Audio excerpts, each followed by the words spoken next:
Alright, here we are.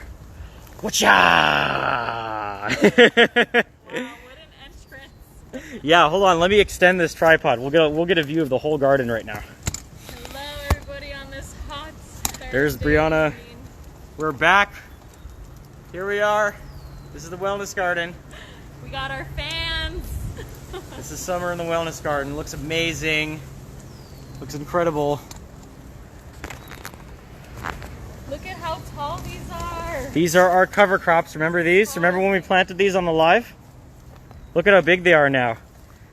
Look at this sorghum right here. Show them this little bug right here. Oh yeah, the little leaf-footed bugs. Yeah, we'll talk about the leaf-footed bugs. There you are. It's the leaf-footed bug nymphs. But yeah, this is our cover crop. The flax already finished up. You can see in here the flax is mostly done. The buckwheat is mostly done. And we've got some cowpeas vining up the sorghum and the sorghum Sudan. And it's just growing up. I've actually already harvested some of the sorghum and the sorghum Sudan just for biomass, which is just like plant material. And we'll talk about that very soon. But I just wanted to give you guys a look at how everything is doing. Hey, Brianna. Hey, look at this little buckwheat. Oh yeah, a little buckwheat seed. So that is going to be the topic of today's live stream. We are going to be saving seeds, including buckwheat. But we've got a lot going on that we need to cover first.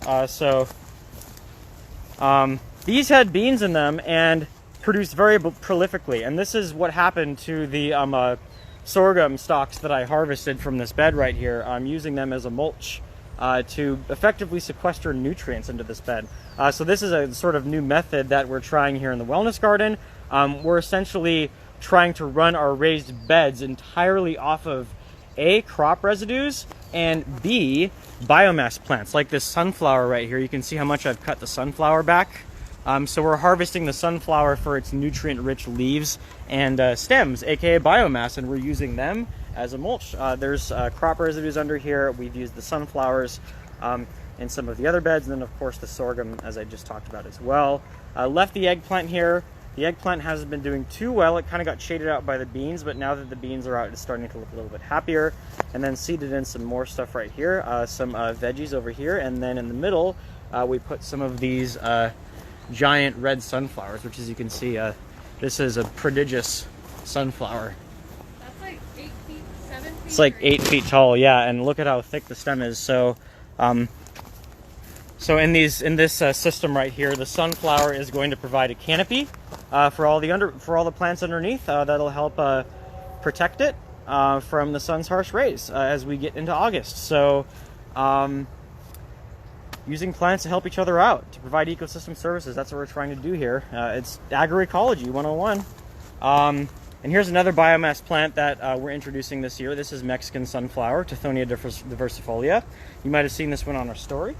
And then we're also introducing more of the pigeon pea, which is a shrub that fixes nitrogen and grows very rapidly. So gandules, yeah.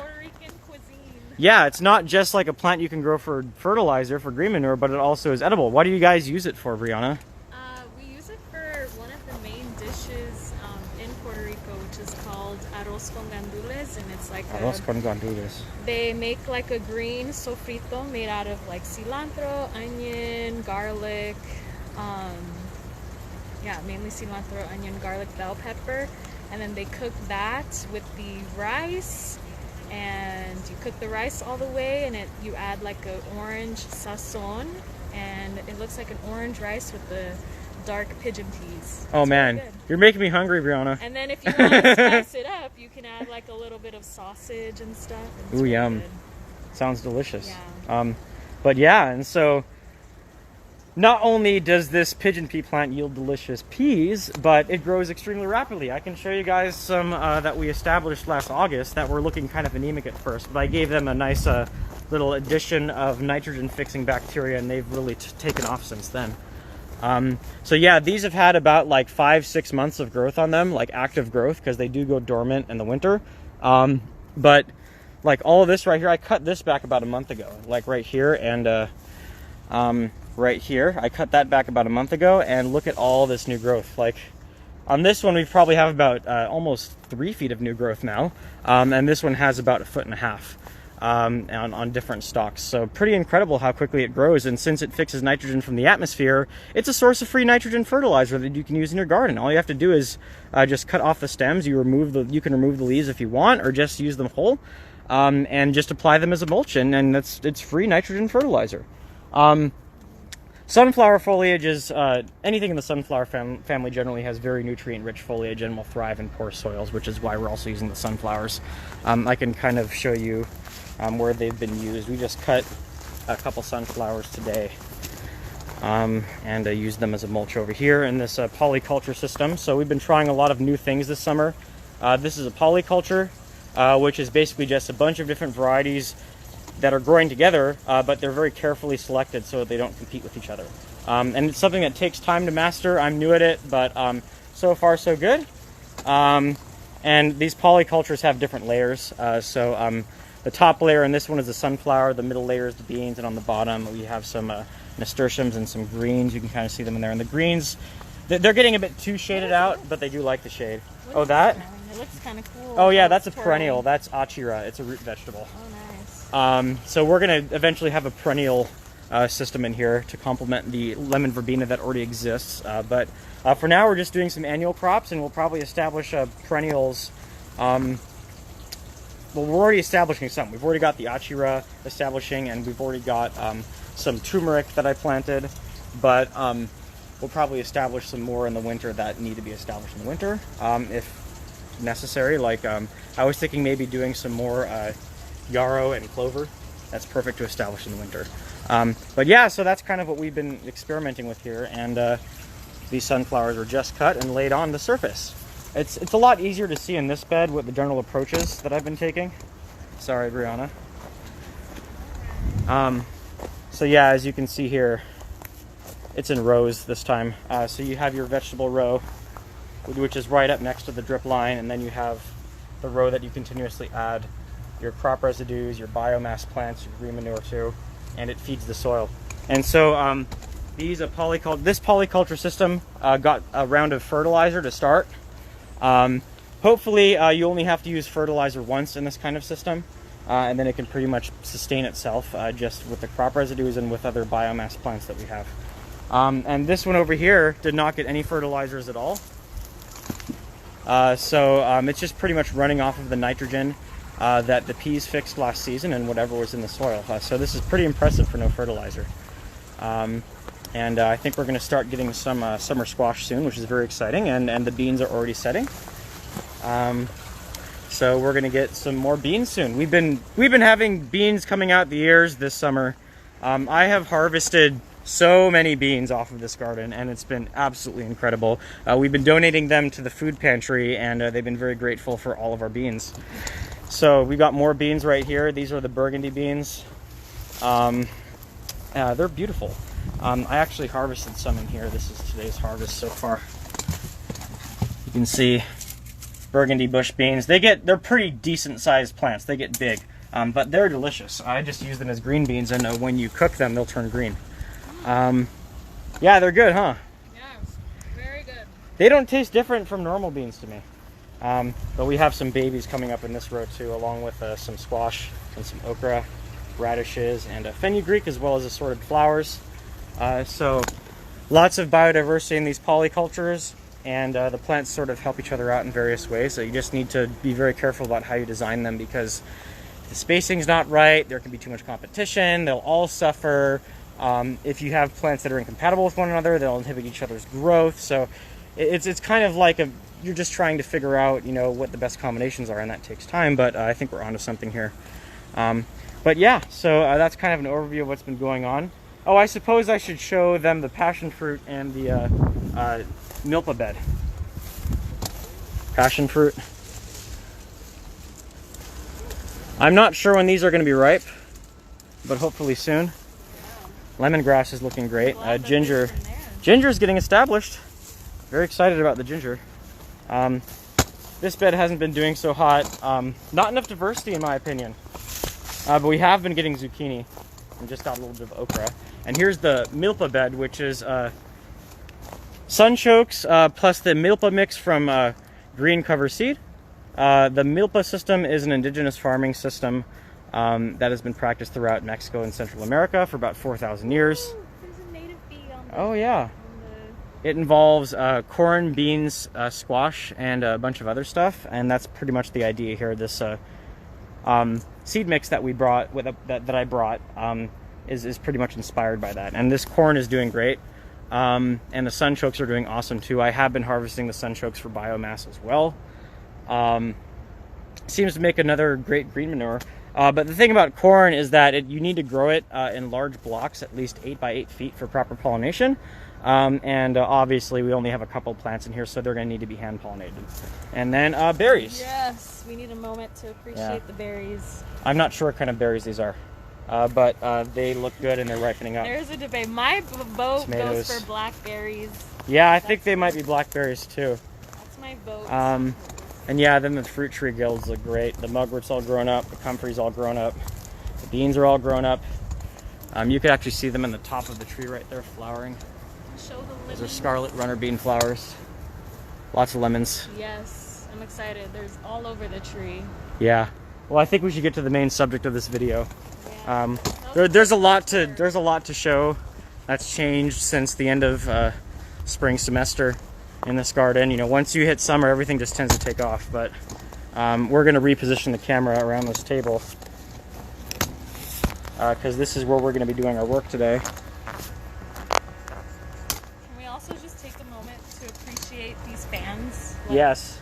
I never would have thought we needed these, but it's nice to have them. Yeah. See guys, all that money you pay for the campus quality fee helps us stay cool so that we don't get heat stroke in the wellness garden. So, thank you CSUN student body. We love you. All right. So here's the idea here. So we got these packs, these seed packs, just off of the internet, and we have a Sharpie marker, and then we have like a little tray or something for separating out the seeds and separating the like the chaff or the seed pods from the seeds, and then you just have to like label them and date them. So we'll go over there in a second to harvest some seeds. We have a lot that need to be harvested, but first I'll just write down what we're going to be harvesting. So the first one is a California native wildflower that you absolutely should grow in your garden. It is the best plant for pollinators, pretty much, aside from maybe milkweed. So definitely would recommend growing Facilia. It is an absolute bee magnet. If you're having trouble, with getting pollination with your crops or with your fruit trees, then Facilia will help bring more bees to assist in pollinating your crops. So this is Facilia.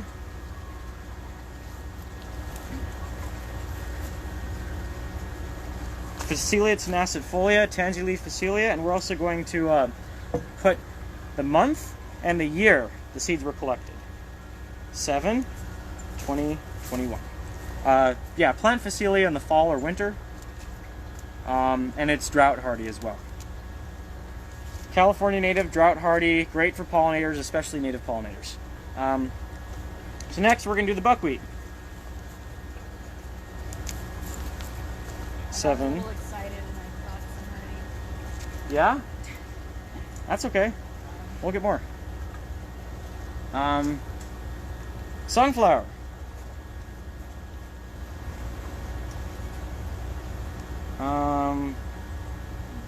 Let's call it volunteer.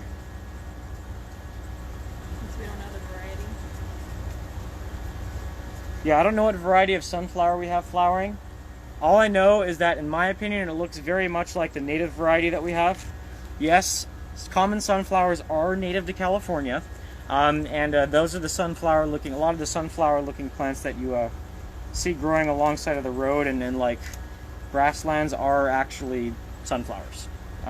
There are like other like varieties of plants that are called sunflowers that are native to California, but the common sunflower is one of them. We also said Florida mustard, Florida broadleaf mustard.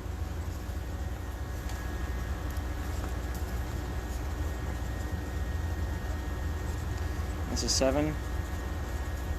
All right, so let's go collect our seed pods. We're gonna need some pruning shears. And let's do the Facilia first.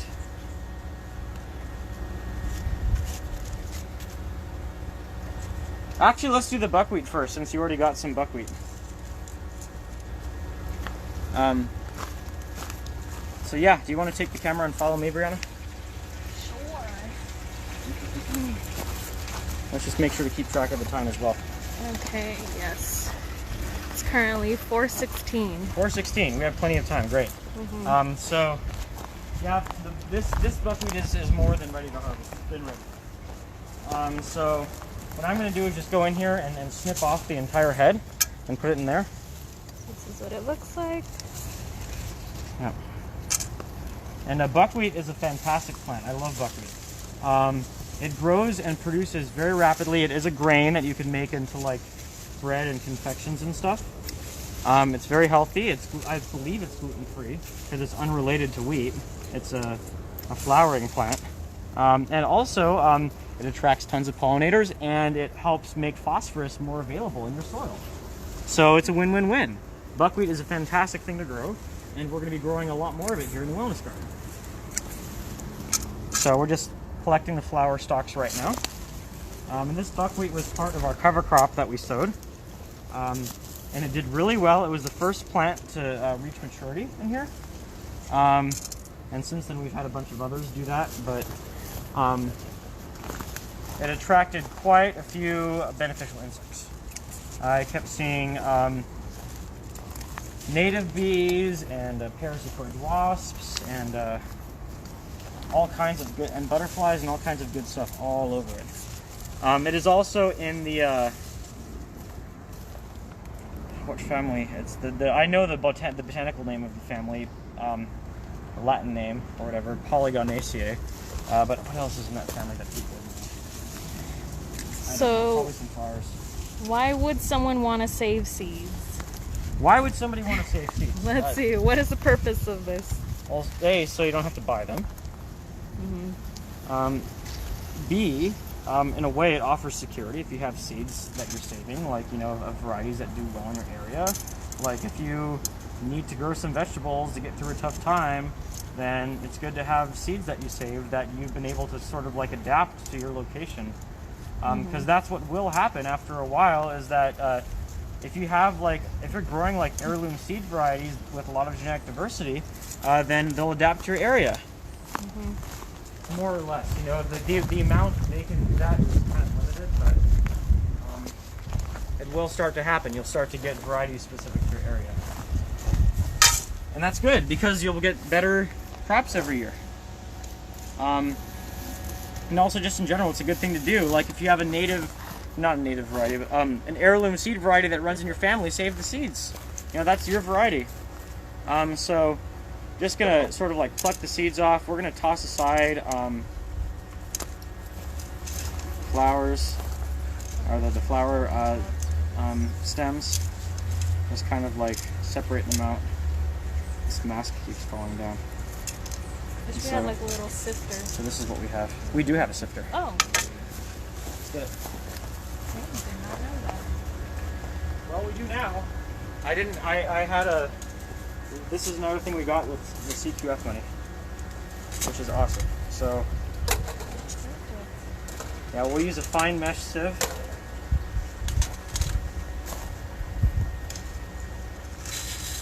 Wow, it's so convenient. Look at that. Let's get a closer look. Beautiful. This is very helpful for saving seeds. All right, let's try the other mesh now. I thought this one was going to be bigger because I got it for the compost actually. It's good for this too, of course, but I more got it for the compost. But this is perfect for seeds.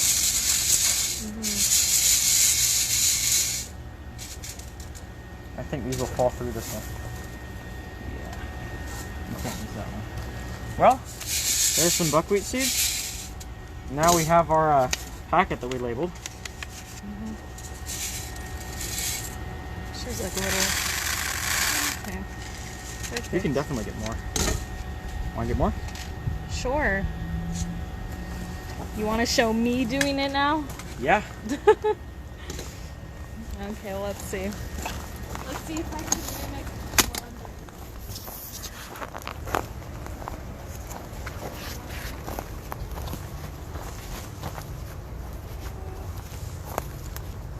This was to prove you don't need to be an expert to do this.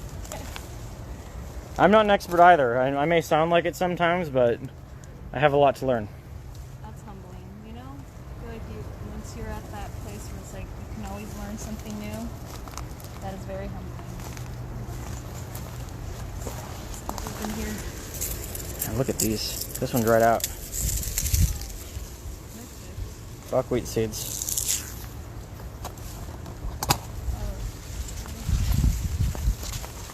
Wish I would have brought that. Want me to bring the sieve? I'll go get it. Go get the sieve. And this oregano looks great. It smells great too. Let's bring that sieve.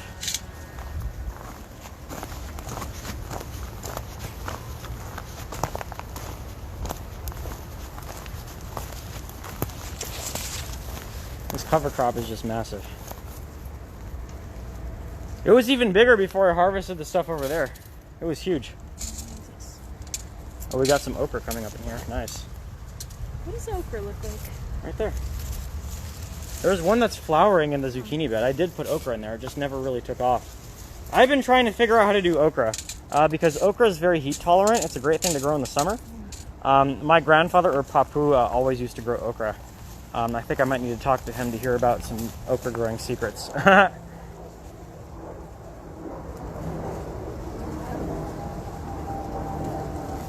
And if we have time, we'll do the flax. All right, I think that's good. Yeah. Yeah, and just... Yeah, it's good to like rub the chaff off first, but so you have to wait for it to get brown? Yeah, that's when they're ripe. When they're like a dark brown is when they're fully ripe. Because seeds do have to ripen. That's the other thing. So we've shown you how to like harvest and clean the seeds, but you know, we haven't talked about how to know when to harvest seeds. So think of seeds like a fruit, you know? The seeds have to be ripe in order for you to harvest them. How do you know if seeds are ripe? It kind of depends on the variety. So for okra, they pretty much develop right on the where the flowers were, and so it's very easy to tell. They just turn like this sort of like almost black color. Yeah, you can see the it's buckwheat. originally, these ones are green. Yeah, they start out as green like this. These are not ready. And then they turn black. They gradually turn black. And then when they're black, they're ready. Okay. Most seeds will be brown or black or whatever when they're ready. I mean, like, just know what color, know what the mature seeds look like already. That's a good guideline. Like, this is why I always recommend, you know, start everything you grow from seed. You know, whether you're planting directly in the ground or you're starting transplants like we're doing, like we're doing over here. So that way you familiarize yourself with the seeds of the plants you are growing, and you have a better idea of how to save them. So there's another thing that we should talk about when it comes to saving seeds, and that would be the fact that some varieties of fruits and vegetables do not come true to seed. What does that mean? What that means is that if a vegetable variety does not come true to seed, like for example, does not come true to seed. Zucchini does not come true to seed, unless if you're growing more zucchini. You'll end up with a different variety when you go to plant that seed again. It's not going to be the same as the parent. A plant that comes true to seed is pretty much exactly the same as a parent. So in order for anything to come true to seed to begin with, it has to be an heirloom variety. Hybrid varieties do not come true to seed, and it otherwise depends on the vegetable. Because the difference really when you get to the different varieties of vegetables is some varieties of vegetables are self-pollinated, and others have to be pollinated by another plant, or can be easily pollinated by another plant. So let's take tomatoes, for example. So tomatoes pollinate themselves most of the time, and this is really just due to the structure of the tomato flower. And so the seeds that then develop inside of the tomato are going to be the same as the parent, pretty much, as long as your tomato variety has stable genetics. And that's why hybrids don't come true to seed, and heirloom varieties do. Heirloom varieties have stable genetics, and hybrid varieties do not. So if a flower pollinates itself, so like tomatoes, I think peppers as well, a lot of your nightshades, and some others, it'll be the same variety. But with like squashes, it's a bit different. If you're growing one variety of squash only, then theoretically they will come true to seed. However, with squashes, if you're growing different varieties of squashes, then they'll cross-pollinate and they won't come true to seed. In order to get squash to come true to seed, typically what you have to do is you have to hand pollinate. You have to go out in the morning and hand pollinate one of the female flowers from the same plant to ensure that you get pollination from the same variety or same plant, and then the seeds should come true. And some with fruit trees don't come true to seed at all. Fruit trees don't really come true to seed. They typically need to be grafted onto a rootstock. So yeah, that's general rule of seed saving. I don't think brassicas like kale and cabbage come true to seed either. I could be wrong, but just based on the structure of the flower, they probably do not. But I don't know for sure. You could look it up. I don't know this off the top of my head, okay? But for whatever seeds you want to save, you could look it up. Anyways, let's move on. Let's get some Facilia seeds. So Facilia, this is definitely the ugliest part of the garden right now, the Facilia. And I've only allowed the Facilia to continue to grow because it's just so beneficial for the pollinators. But it's all brown now. It's pretty much done. There are some flowers on it still, but they're pretty much done. So with Facilia, you kind of want to be careful because these hairs can poke you a bit. So we're going to cut off the flower stalks and just put them in here. And you can kind of see where the seeds are. They're inside these little seed pods right here. You see the green part in the center. And for Facilia, I'm not sure exactly when the seeds are ripe, but I think at the very least when they pop off like that is a very good bet. Otherwise, if you want to be safe and make sure that your seeds are ripe, wait until the pods actually open up. Because they will open up and then the seeds can blow everywhere in the wind. That's the basic idea. That's the seed dispersal mechanism for the Facilia. So we're just going to strip these fruits off, these fruiting bodies off, and empty them into the sifter. Wow. You have more than enough to Oh yeah, there are so many Facilia seeds here. This is going to come up all over the garden next year. I guarantee it. Once those fall rains hit, this is coming up. Would that be considered since it's native, it won't be considered what's it called? Invasive? It's not invasive, but it could be considered a weed. Oh. And a weed is just, a plant out of place. For whatever reason, we don't want this plant here. But I tend to like to let things volunteer and just grow. Just not let things become overrun. That's my approach. Because, even the things that you consider weeds are useful plants, like this, for example, if it becomes a weed. Because it will attract pollinators. It does produce a lot of biomass. I think you could use Facilia for biomass if you really wanted to. There are perennial Facilias that I'm exploring for use as biomass plants, and also related plants are used for biomass, like comfrey. They're in the same family, Boraginaceae. So if you see plants in the same family, they sometimes will occupy similar roles within an ecosystem. Like Facilia and borage are going to be very similar in terms of the roles they occupy. I think our seeds are falling through. Dang it. So we need to find. We might not be able to use this for this. I don't think I have to find it.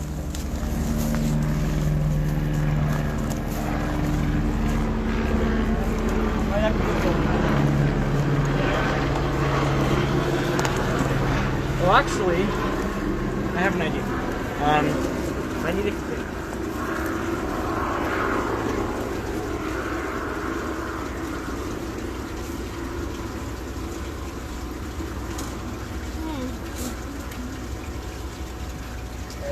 Bucket. They're all falling through. That's not a bad thing, actually. What? That they're falling through? Because now we can separate it this way. Look. Now they're all falling in there. We just crush up the fruits, open them up. Oh. Now we're getting a ton of Facilia seeds. All going in the bucket. Easy peasy. And make sure whatever you're using is dry when you're saving seeds, because if they soak up water, they can start to germinate and your batch is ruined. And so then this will still have some seeds in it. This fuzzy mass. And that's okay. We can scatter these and then get them to grow somewhere else. Because these will come up. They will absolutely come up. Yeah. When did you plant those again? I planted them in the winter. Like November, December. I remember you being so excited. I did not. They look so beautiful though. They're gorgeous flowers, and then the leaves look like fern leaves. They're very pretty. They're very pretty. Want to get more? So even if, sure. Even if they do grow up everywhere, like I'm not mad about it. Yeah, me neither.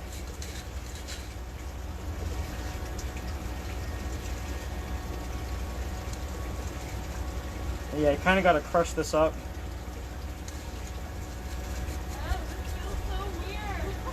Yeah, they do. Be careful. They can poke you. Here's our end result. These are the Facilia seeds. You could sieve them finer. Totally can. But yeah, I love growing Facilia. You know what? We could even like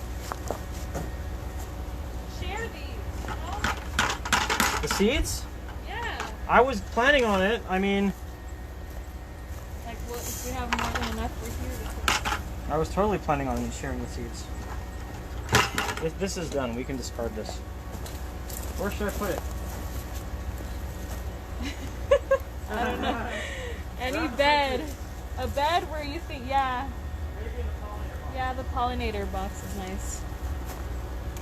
There's, pre-COVID, there was like these, I don't know if they're still happening, but they're called like seed shares. Something like that, where people like come together, that like fellow gardeners, people with home gardens or community gardens come together and like have different seeds and they share. Is that what you call them? Like seed, like the little Seed event, libraries. the seed shares, when people come together and share seeds with Seed libraries, right? seed library? Okay. You can get some more. Can you get more? Yeah, I just didn't have a bucket to put it in, so I just need to take the bucket. Okay. Alright, I'll take this. 'Cause like, I can only hold so much in my hand. Yeah, the yield given this method is not very high.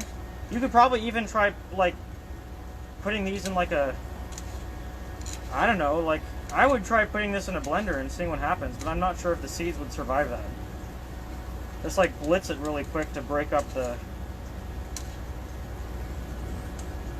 seed pods. It's another thing I'd like to get for this garden, a blender. Because you can use it for a lot of things. We're getting a good yield off of these. So many seeds, like I'm gonna harvest like all the seeds and I'm gonna probably spread them throughout the mountains or something.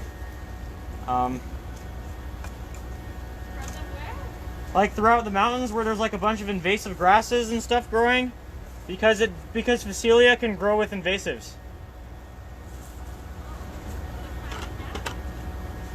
Little ecological restoration. What's that?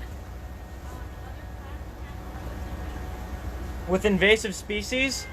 Well, no, not really, because they're invasive. They take over, and they establish themselves. I mean, like other native plants can't grow with invasive? Oh, yeah, like a lot of other native plants can't grow with invasive species, but Facilia is another pioneer plant.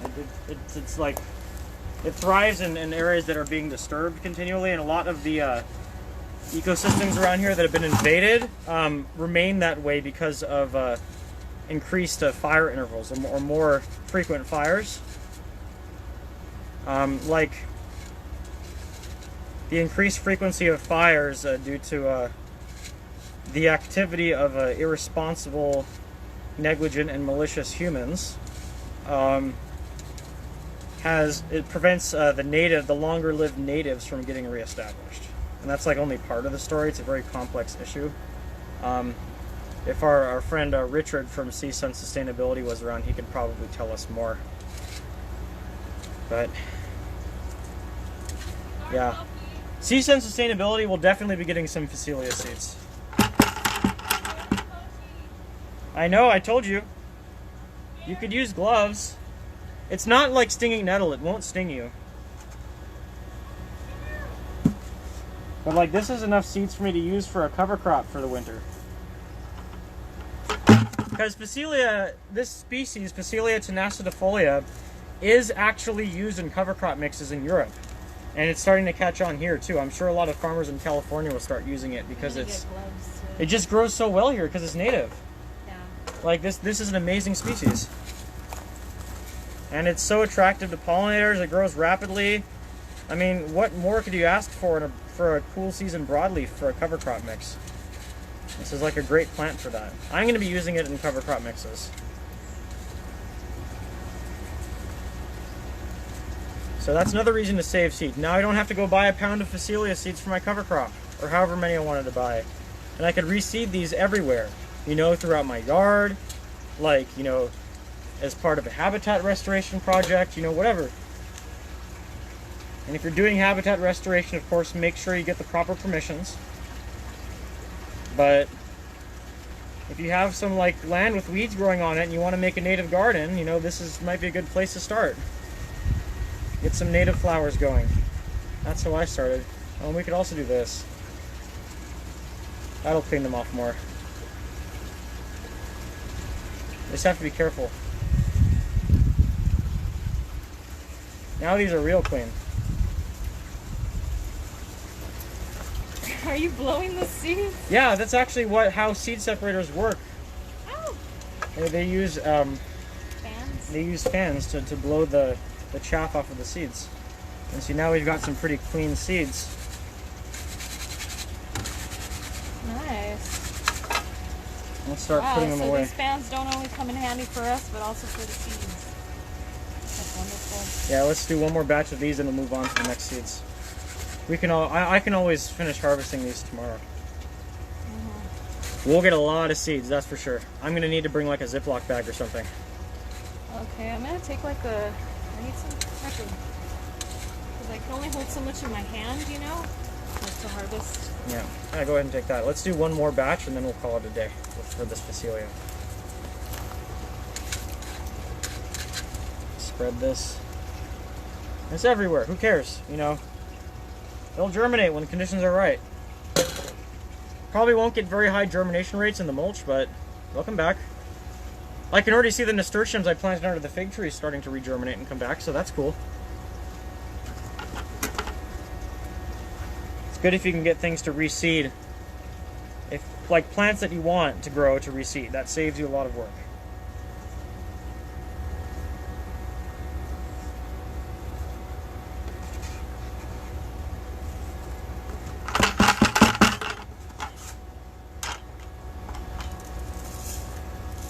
I would say the best time to do this is in the evening, right? When all the What? There's not a lot of pollinators. Yeah. In the afternoon, there's like a lot. Oh yeah. The other day here, I saw a Pepsid wasp, a Tarantula Hawk. It was probably about 2 inches long and jet black. I was terrified. I'm like, okay, I'm out of here. I like went to the other side of the garden. Can I get one of the gloves? Yeah. Or do you want to do it since you're already wearing the I'll gloves? do the gloves. I'll do That's more COVID safe for sure. Yes. Because they are starting to prick me. It's a defensive mechanism. You have to understand that. Oh, the fact that they have pricks? Mm-hmm. Pricky stuff.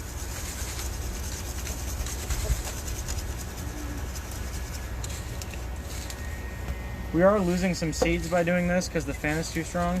Oh, it has different levels. It does. I was just about to say I'm going to try another level and see what happens.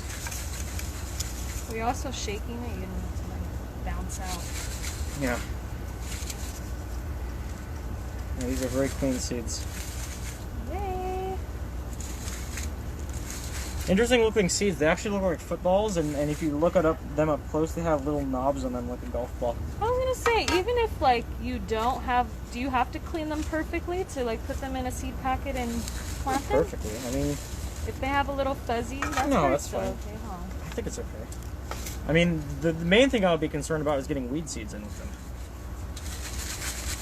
I don't know if I'm doing this right. You're doing fine. Very easy. Just maybe bring it a little bit closer so people can see.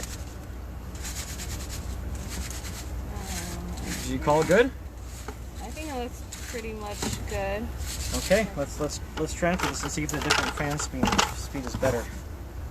So I'm going to bring it a bit closer this time since this is our last batch, so y'all can see better the cleaning process. Just with this hand fan here. I think that's so funny, the fan. Who would have known the fan had double purpose? And that works. Let's take some of the bigger chunks out so it's easier to get what smaller ones remain.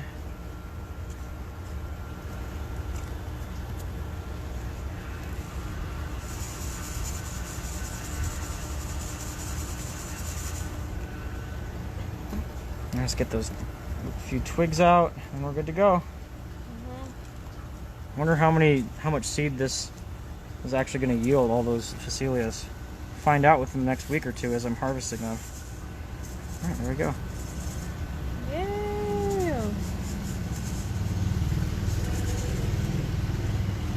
The bag we go. Yep, you can see it. Let's do the mustards because people are going to want to save mustard. Why are they going to want to save mustard? Because it's a vegetable. Well, you're going to want to learn how to save brassicas because brassicas are vegetables. Oh, mustard greens? Mustard greens, yeah. We have those? In the cover crop, yeah. Oh, I missed it. Brassicas are included in cover crop mixes. Okay, so we're going to keep this one simple since this is the only pod that's like ripe. You see that? Let's take a look at the structure of a mustard seed pod. So these are the seed pods, right? And the seeds are inside of them. And you can see that these ones are dried out. That means they're ripe. The seeds inside here are actually what's ground up to make mustard, but you can also eat mustard greens. They're very good.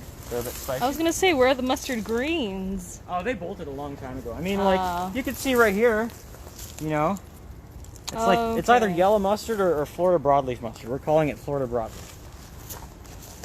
That's probably yellow mustard, so I don't care really. This is just for demonstration purposes, but we will save the mustard seeds for sure. Let's see now. Oop. So now what we want to do is clean this because we don't want any cross-contamination with Facilia seeds.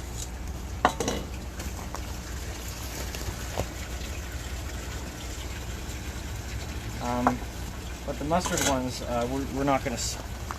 You probably won't need to sift them, right? I think they might be too small for that. Mustard seeds actually aren't small enough. Are they small enough to fall through? Yeah. Kind of, not really. Yeah, so I'm just gonna... Or maybe put them in the clear one? Yeah, I'm going to. Empty that off. And the pods just kind of like split open. Now some of the smaller ones did fall, but...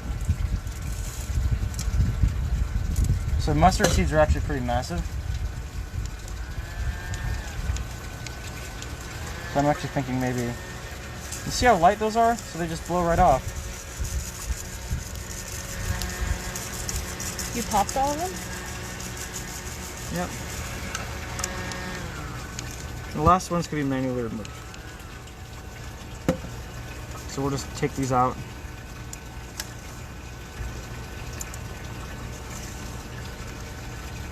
Mustard seed. Yay! It's pretty. Yeah, you can tell that it's a brassica because brassica seeds are small and very round. And usually have like variances in the color.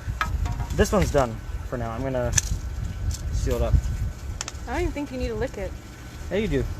No, this one closed without licking it. Oh, really? Yeah. I've always had to lick them. Well, now it's not closing, so oh well. No, yeah. I guess I was wrong. Are you gonna close this one? Not yet. We're gonna collect more Facilia. I'm gonna collect more tomorrow. Ready to do the sunflowers? Ooh, yes. I want to harvest some for a little bouquet too later. Okay, I'm not even sure if these are ripe yet, but we'll do it anyways for demonstration purposes.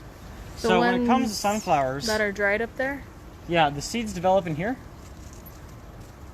And when they're ripe, at the very least, all the petals will have fallen off. Maybe you want the little...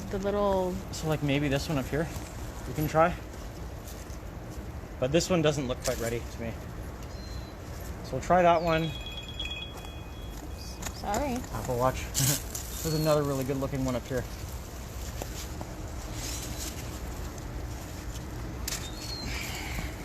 Okay, there we are.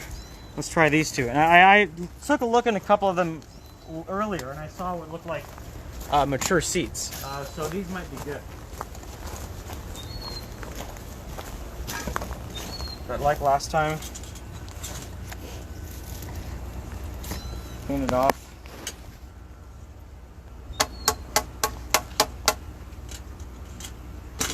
And this time, so each one of those sort of like individual pods you see in there are where the seed is. So you kind of got to like. I'm curious. Like these I up. have a feeling, even though we're gonna. Those look pretty good. I have a feeling, even though we're gonna Some of cut them look them okay. down, they're gonna volunteer to come back up. Oh, they'll come back. They always come back. Ooh. Yeah, so that might be ready. So, Yeah, there's a few. yeah, I'm not sure if they're ready. I'm really not sure when it comes to this, but Experimentation. experimentation, you know. Look at that. It is sunflower season, and again, you know, sunflowers are just such a fantastic plant for your garden. They produce so much biomass. They thrive in poor soils, and you can use them as shade or structure for other species, and they attract tons of beneficial insects, and they are native. Try and plant, you know, a native variety if you can find it, but you know, the ornamental varieties are cool too.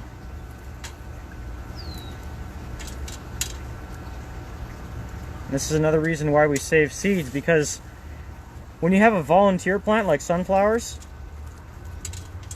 the ones that actually volunteer and go to seed by themselves are the strongest seeds. So right now, whatever sunflowers were introduced here before, these seeds that we're saving are stronger than those original variety in terms of like their adaptation. I shouldn't say stronger. What I should say is they're more adapted for the environment here at the Wellness Garden. And so now we're going to be growing even stronger sunflowers. And this adaptation, you know, pretty much covers soil, it covers climate, it covers planting site, planting conditions, you know, it covers all those things. You know, whichever ones do best are the ones that get to, you know, set the most seed. It's just natural selection, that's all it is. And so by saving our seeds, we can also take advantage of natural selection, and we can begin breeding our own varieties. And in a way, whenever you save seeds, again, you kind of do that, but you could also be more deliberate about the process. You can like cross different seed varieties and whatnot to try and obtain a variety that contains the desirable characteristics of both of its parents. So you can do selective breeding, of course, but this isn't really very selective. It's just like, you know, let's just save our seeds. Or like, let's save the seeds from the strongest plant or the biggest fruit. You know, that's like how domestication actually got started of like plants.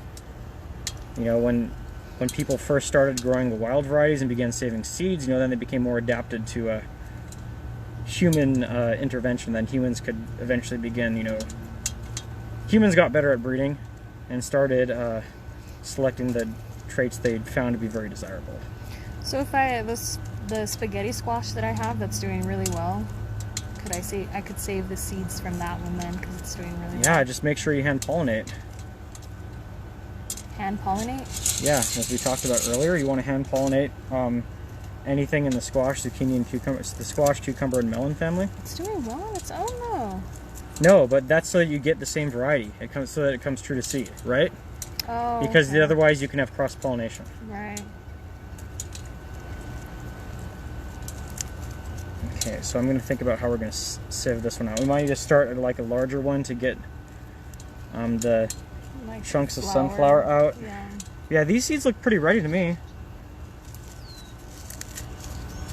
Now, sunflower has been one of my best friends this year.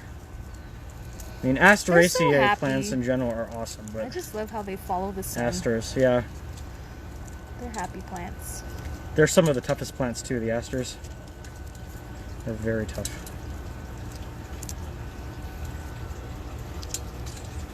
No, my band-aid's coming off.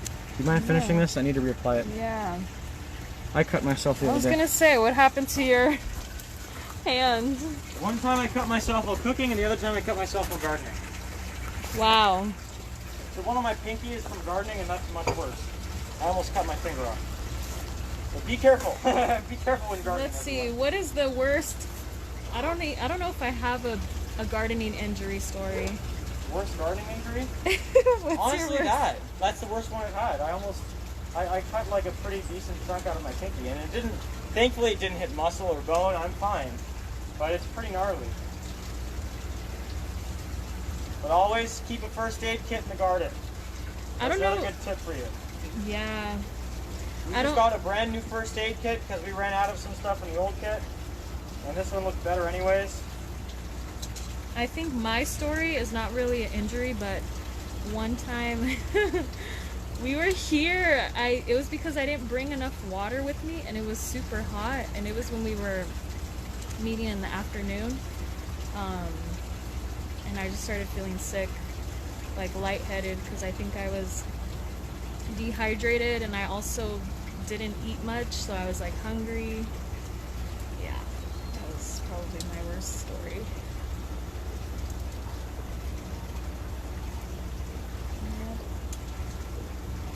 I don't know, do you guys have any bad gardening stories?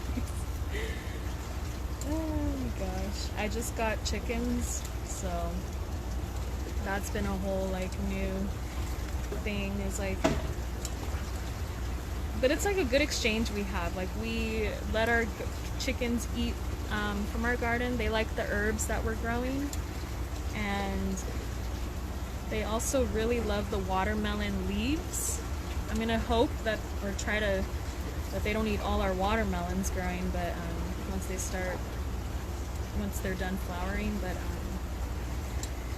How are you doing? yeah, good. I'm just sharing about the whole transition with raising chickens in our garden. And Oh, yeah? we're having an exchange because they're gonna give us eggs and we give them a share of the garden, so it's like we give and take, you know. In ecology, that's called mutualism. Okay, mutualism, yes. It's mutualistic symbiosis. Yeah, they and you know what I've noticed, like, I'm glad that we're not just giving them grains, because I feel like their what's it called, feces is very, like, it's healthy looking, like they don't have the runs or anything, like, so they eat a lot of greens every day. So You should take some of the black soldier fly I am now unintentionally breeding in my garden. The black soldier fly larvae. it's breeding in your garden. Yeah, I have a ton of black soldier flies in one of my compost bins. Does it look like a soldier? No, I don't know why they call them that. What is the funniest, like, insect you've seen? I think that praying mantis is so Praying funny. mantises are pretty derpy looking. They're like cool. I haven't seen any this year. I wonder where they are. Ah, I saw an egg casing a while ago, but it had already opened. I'm not sure where they went, but hopefully they'll show up. they're probably blending in with the sorrel. I feel like they blend in with everything. Probably would have seen them by now. Some of them are brown, you know that? Really? Yep. What is some green? Is there any comments? I'm gonna share these Comments? since I was talking. No comments. Engage. Yeah, you guys can, if you have questions, comments, concerns, whatever, feel free to engage. Is the Ask a Master Gardener still happening, or is that mainly during the semester? I mean, I'm not sure. I mean, I am a master gardener now, so I suppose I'd be answering those, yeah? But, like, can people still put in questions, right? Through the I website? can check it, you know, like, put in questions. Why not? I'll check it. Or I'll make sure it gets checked. Yeah, I think we could probably. Yeah, so I think now that everything's reopening, we're going to have more opportunities to engage in person in the wellness garden. Hopefully. It depends on the restrictions, but if you're a CSUN student, you want to get involved, you can apply for the internship for the fall. And we'll get to learn all about gardening. Do you know how many interns are allowed? Oh, I think only a couple. So space is limited, you hear that? Apply today. I think we still don't know exactly, so.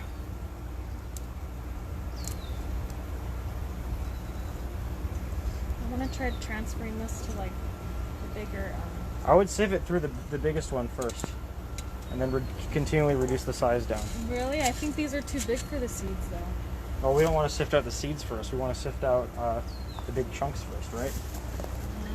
You sure? Oh, okay. See, big chunks are now out. See that? Yeah. Perfect. Then we change screen sizes. Here's the medium one. The medium. We sift out the smaller chunks. Then we go to the smallest size to sift out the smallest chunks, and we should have a good mix of seeds and like seed-sized chunks left over. Oh yeah, that's the smallest one. Yeah, let's do that one. And so basically, you'll eventually end up with a pretty uniform chunk size, I guess you could call it. And then that'll allow you to like make it easier for you to isolate the seeds. So that's all those are not the seeds. No. Putting all the debris in there. You have to empty that before we put the seeds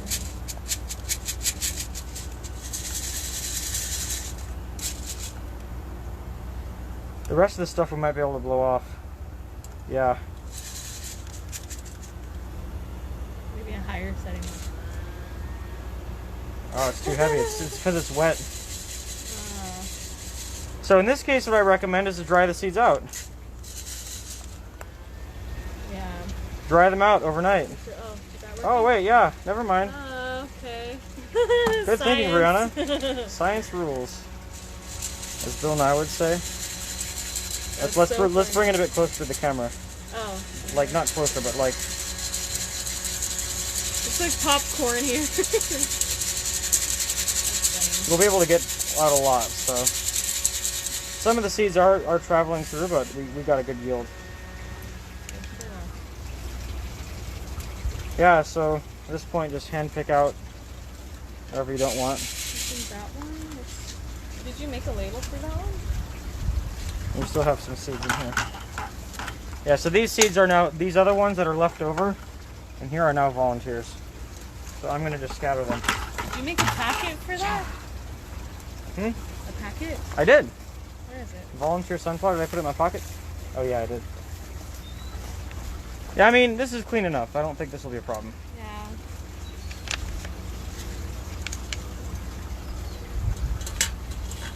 Wonderful. Oh, careful. Maybe put it in this little thing first, so you can easily like Good idea. scoop it out.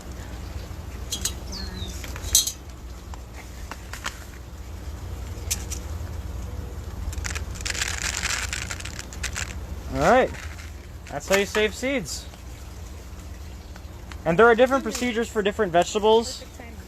So for some seeds, you actually want to ferment them, like tomatoes, for example, and we'll demonstrate how to do that in the future. We do not have tomatoes yet, so we cannot demonstrate how to do tomatoes. But that's the general procedure for like most things, you know, that doesn't come from like a fruit. So yeah, thank you for tuning in today. Yes, thank you for joining us. We're gonna be doing this every other week. Oh, someone asked what seeds do we do? Let's show them again. Let's show. So these were the Facilia, buckwheat, Florida broadleaf mustard, I think, or yellow mustard, and our sunflowers that volunteered up from that pot right there. So that's what we did. Yes. So I'm itchy now. no, I'm like sticky from the seeds. Yeah, sunflowers are sticky. But yes. Yeah, thank you for joining us today. Guys, in 2 weeks. 2 weeks it is. Yes. Stay tuned for the flyer to see what topic it'll be. Yep. Bye. All right, everyone, signing off.